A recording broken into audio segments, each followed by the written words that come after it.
Morning folks, today we're reading Daniel chapter 4. King Nebuchadnezzar, to the nations and peoples of every language who live in all the earth, may you prosper greatly. It is my pleasure to tell you about the miraculous signs and wonders that the Most High God has performed for me. How great are his signs, how mighty his wonders. His kingdom is an eternal kingdom. His dominion endures from generation to generation.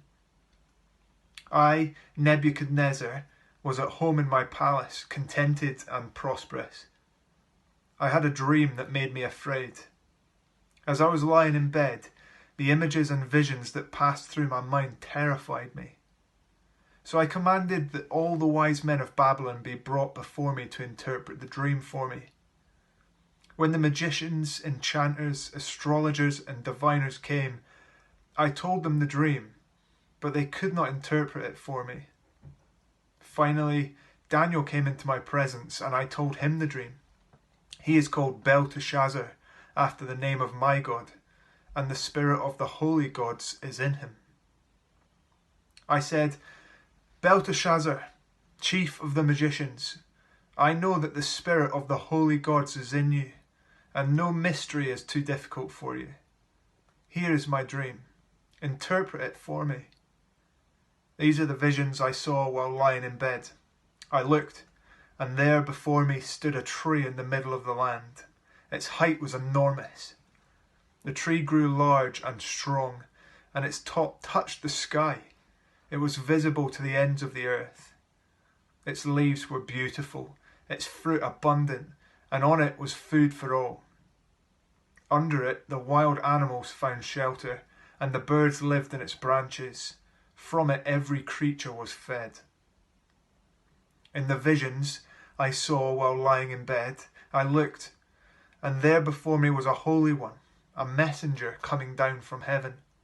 He called in a loud voice, "Cut down the tree and trim off its branches. Strip off its leaves and scatter its fruit.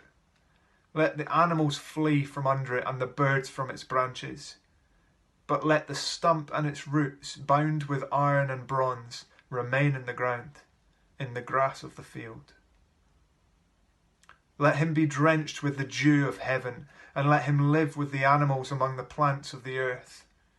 Let his mind be changed from that of a man, and let him be given the mind of an animal till 7 times pass by for him.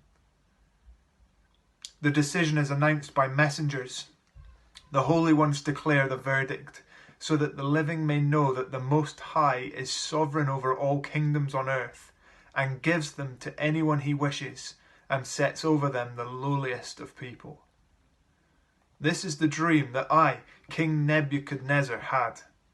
Now, Belteshazzar, tell me what it means, for none of the wise men in my kingdom can interpret it for me, but you can, because the spirit of the holy gods is in you." Then Daniel, also called Belteshazzar, was greatly perplexed for a time, and his thoughts terrified him. So the king said, "Belteshazzar, do not let the dream or its meaning alarm you." Belteshazzar answered, "My lord, if only the dream applied to your enemies and its meaning to your adversaries. The tree you saw, which grew large and strong, with its top touching the sky, visible to the whole earth, with beautiful leaves and abundant fruit, providing food for all, giving shelter to the wild animals, and having nesting places in its branches for the birds. Your Majesty, you are that tree. You have become great and strong.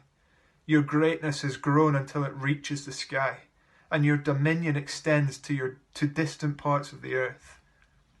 Your Majesty saw a holy one, a messenger, coming down from heaven and saying, 'Cut down the tree and destroy it, but leave the stump bound with iron and bronze in the grass of the field, while its roots remain in the ground. Let him be drenched with the dew of heaven, let him live with the wild animals, until 7 times pass by for him.' This is the interpretation, Your Majesty, and this is the decree the Most High has issued against my lord the king. You will be driven away from people, and will live with the wild animals.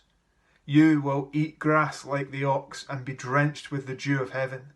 7 times will pass by for you until you acknowledge that the Most High is sovereign over all kingdoms on earth and gives them to anyone he wishes. The command to leave the stump of the tree with its roots means that your kingdom will be restored to you when you acknowledge that heaven rules. Therefore, Your Majesty, be pleased to accept my advice. Renounce your sins by doing what is right, and your wickedness by being kind to the oppressed. It may be that then your prosperity will continue. All this happened to King Nebuchadnezzar. 12 months later, as the king was walking on the roof of the royal palace of Babylon, he said, "Is not this the great Babylon I have built as the royal residence, by my mighty power, and for the glory of my majesty?" Even as the words were on his lips, a voice came from heaven. "This is what is decreed for you, King Nebuchadnezzar. Your royal authority has been taken from you. You will be driven away from people and will live with the wild animals. You will eat grass like the ox. 7 times will pass by for you until you acknowledge